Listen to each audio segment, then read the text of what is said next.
having in-person connection as your authentic self with other human beings is really powerful, and it creates an open space for them to be able to go along a journey with you and really share experiences. It might not have been like the same experience. They can kind of go, oh, I haven't exactly had that experience, but I know how it feels. Storytelling speaks to the heart instead of the head. I listen to you share stories and I get a sense of anticipation. I can feel dopamine building. I want to know what happens. If you were just to rattle off some statistics or show me a slideshow, it does not have the same impact or the same engagement. Storytelling really does fuel connection, really does fuel empathy. Lean into it, embrace it, notice the stories you hear on the radio, on television, whether they be on podcasts or anecdotes from friends, and start to practice them and implement them, because it is fuel for connection and empathy. Podclass acknowledges the traditional and true custodians of the land we meet on here today, the Wurundjeri people of the Kulin Nation. We're grateful to be here. So no one told you teaching was gonna be this way. Your lesson plans are jokes, your patience broke, you're feeling in disarray. It's like you're always stuck in report writing, when it hasn't been your day, your week, your month, or even your school year. But I'll be here for you when the students start to riot. I'll be here for you Even if your coffee's gone cold. I'll be here for you, 'cause you're there for them too. Hello and welcome back to Podclass. My name is Amanda, and today we are joined by two of my friends, but one is the same as normal and one is just a little bit different. I think I'm the normal one, You're Bon, normal. so sorry that you haven't been painted as normal before unnormal. we've even introduced you. Oh my gosh. Hello everyone, I'm Skye. I meant that Bonnie is not normally one of our co-hosts. Anyway, let's dive right in. Bonnie, hello. Hello. Bonnie Ryanro is joining us today, and she is the program manager for Youth Leadership Academy Australia. The organisation that Will, our co-host who often joins us, is the CEO and founder of. Bonnie is a champion for young people Australia-wide. She works with young people in co-design, in delivery, in leadership, in empowerment. She has spoken with young people in tiny little regional towns to the International Convention Centre in Sydney. And we are so excited to have you with us today to explore some topics that you feel are so powerful when it comes to engaging young people. And the first of those topics is about the connection of story and the cultivation of connection through storytelling. So maybe let's just start by, what does storytelling mean for you as an individual, as a facilitator, and as someone who guides and nurtures young people on a daily basis? Yeah, great question. I have always really loved storytelling. It's been like one of my favorite things to do ever since I was a little baby. A little baby. I've always had like a knack for just, I guess, playing different characters, and that's essentially what led me to do my Bachelor of Arts in acting. And I just, really love telling other people's stories or sharing stories through storytelling and bringing an audience along for the journey. But what's been really interesting in my transition from acting to facilitation, whilst they're very similar, I was playing a character for a long while, and then facilitation is me just being me and storytelling as myself, which is still just as powerful and just as epic, but it's quite raw and quite vulnerable, and it's been a really cool And I think probably transition. essential, right, in the kind of work that you're doing, because authenticity, as we know, when we're working with young people, if we're not being our authentic selves and we're not sharing from a place authentically, whether that's storytelling or anecdotes about our lives, whatever it may be, they can smell it from a mile away. They can really smell that 100%. BS. And I guess that's that distinction, like you just said, between acting and what you're doing now. Yeah, for sure. How important do you think authenticity is in storytelling?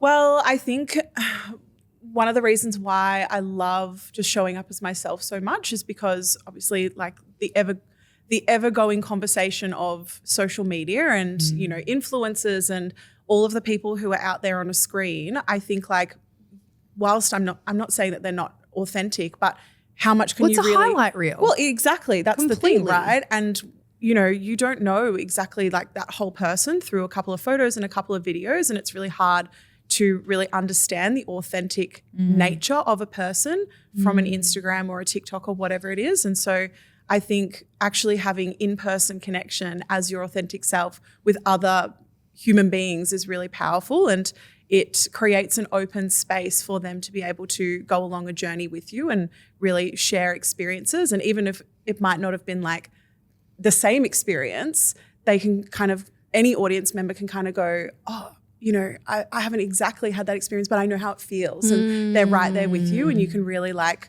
you know, pull them in. It's really cool. And it's amazing how much stories stick as well. For sure. You know, they fuel connection, but they're also so powerful for memory. I was doing some research the other day and I saw this statistic that said a human is 22 times more likely to remember information when it's embedded in a story than if it were just presented as raw data. Isn't that wild? And there's a reason for that, 22 right? times more likely. And there's a reason for that, right? Because storytelling, we know, activates multiple parts of the brain at the same time. So it does this thing called neural coupling, which is really, really cool. So we've got like the sensory components of it. We've got motor components of our brain. And when that all engages together, that assists in our memory being so much stronger in association with the story. It's very cool. And we see that play out all of the time. Like I was running a training maybe 4 weeks ago, and I rocked up to a training at a local council and we were running a training on feedback and effective feedback, you know, facilitating effective feedback in a group environment. And it was a really beautiful training.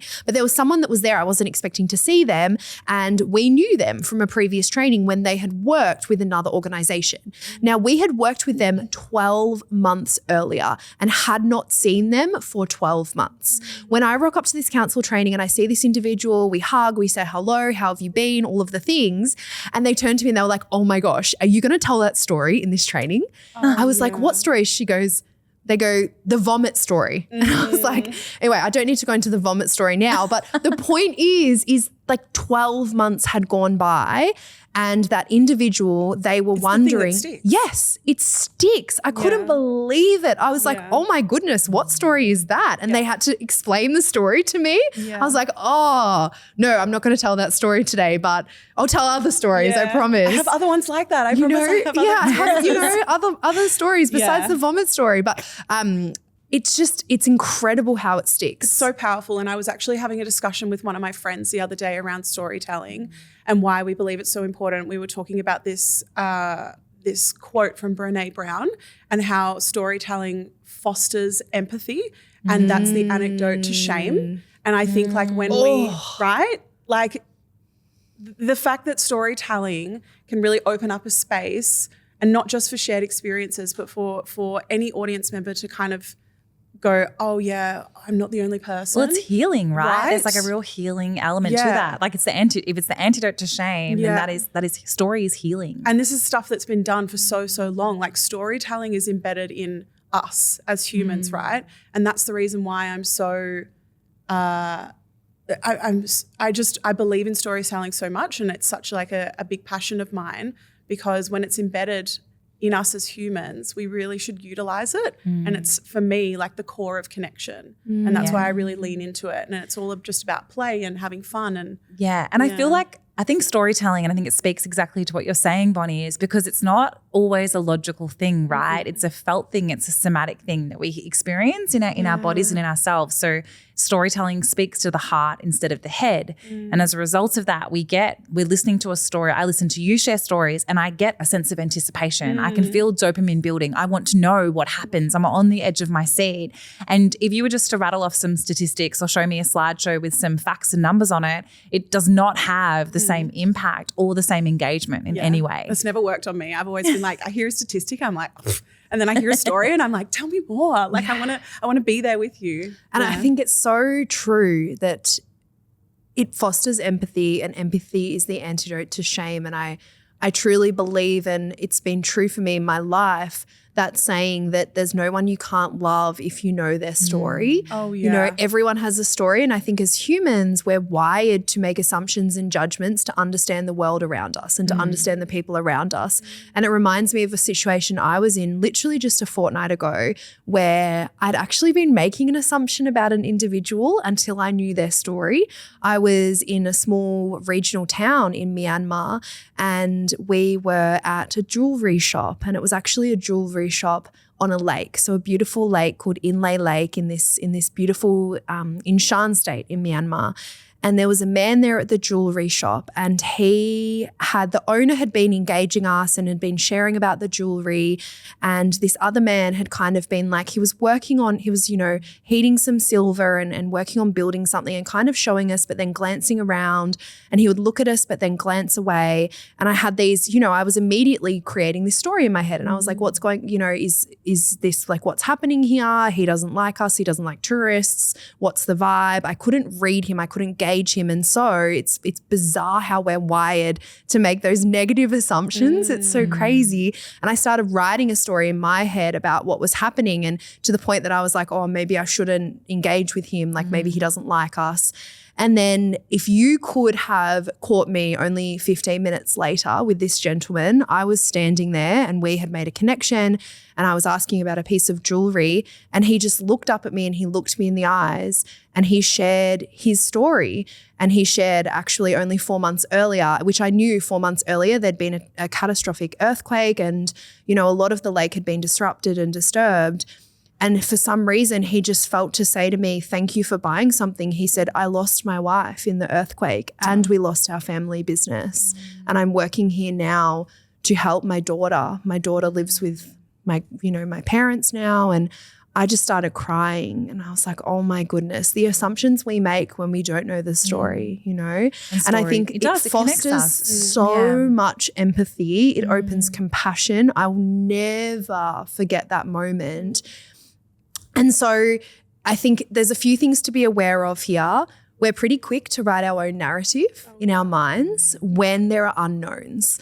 And so notice, like, what is the story you're telling yourself about X, or what is the story you're telling yourself about a person? Because when we write that story, it can be pretty hard to dismantle it. It can be pretty wired in and pretty strong. So I think we need to be awake and aware of that, especially working with young people, and show the greatest levels of compassion and be generous in our thinking and be generous in our storytelling in our minds. If you are looking to support the young people in your school or your community to develop their public speaking skills, Youth Engagement Project facilitates public speaking workshops for young people. We follow our 4C public speaking framework, where we explore courage, communication, clarity, and connection, the skills and tools aligned with all 4 of those C's that are essential for effective public speaking skills and communication in general. Give us a call or send us a message. I love all of this, and I love your anecdote from Myanmar as well. I'm just thinking from a practical lens, right? Say I'm an educator or someone who works with young people listening to this.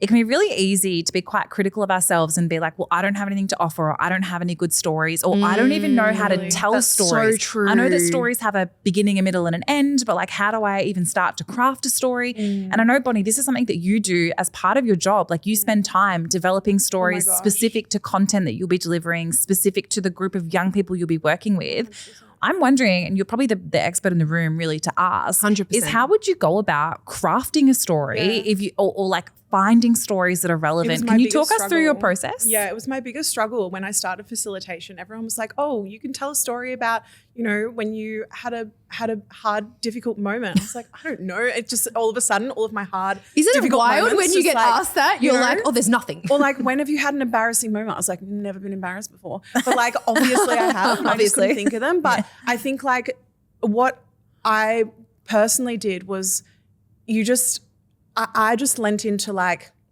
playful, creative, and just sitting down to really think about, it's really kind of cool to think about your life past, right? Because obviously young people, if we're talking specifically young people, they're in the thick of it at the moment, right? And all they want to know about is like anything that they might be able to connect to that's related to what they're going through right now.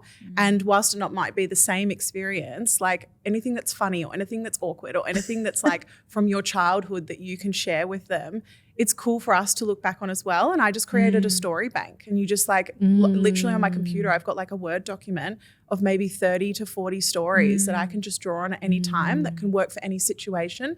And you don't have to be like the best, like obviously, it's something that I studied. You don't have to be someone that's like an actor or, you're out there, you're the funniest comedian.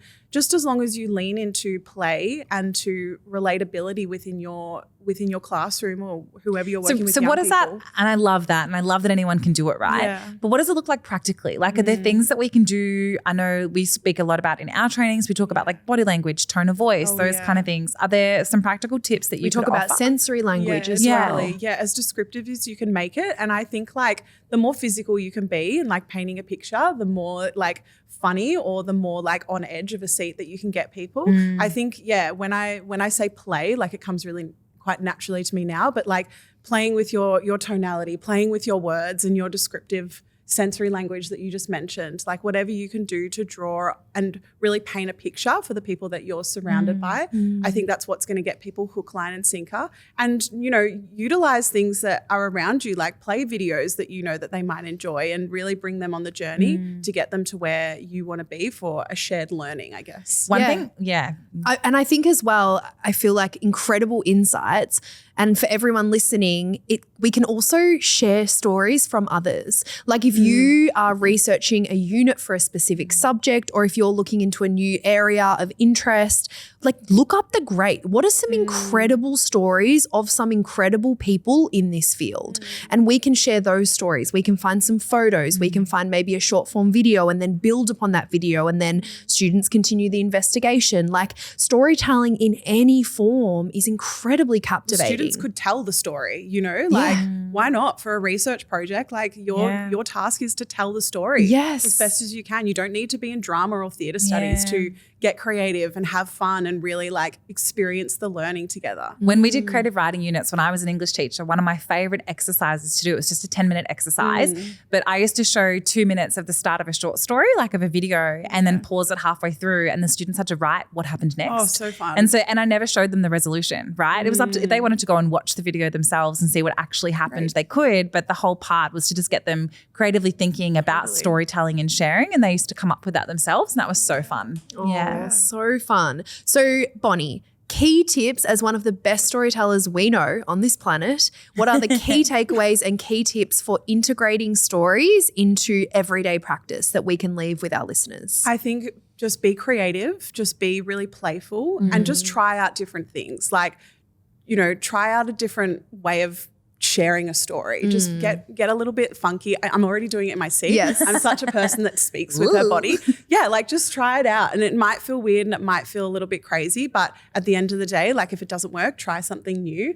And I think like just asking more questions and opening the space for our young people to also tell a story as well is what's so important, because like we said before, it's the anecdote to shame, and opening up that space for other people to share is really powerful and epic. Thank you. We have absolutely loved having you join us on Podclass. We're really excited you'll be joining us again next week, which is awesome. And storytelling really does fuel connection, really does fuel empathy. So lean into it, embrace it, notice the stories you hear, whether they be on the radio, on television, whether they be on podcasts or anecdotes from friends. Notice the stories you hear and notice what captivates you, and start to practice them and implement them, because it is fuel for connection and empathy. We are Podclass. Thank you for joining us, and we'll see you next week. See you next week. Bye. I'll be here for you, 'cause you're there for them too. Thanks so much for tuning into Podclass. If you've enjoyed this episode, we would adore it if you could go on to Spotify, Apple Music, wherever you listen to your podcasts, and leave us a review. 5 stars would be lovely. We would love to get this podcast into as many ears as possible so we can help and support as many people as possible who help young people. And if you're not already doing so, please go along to Instagram and follow us at podclass.aus.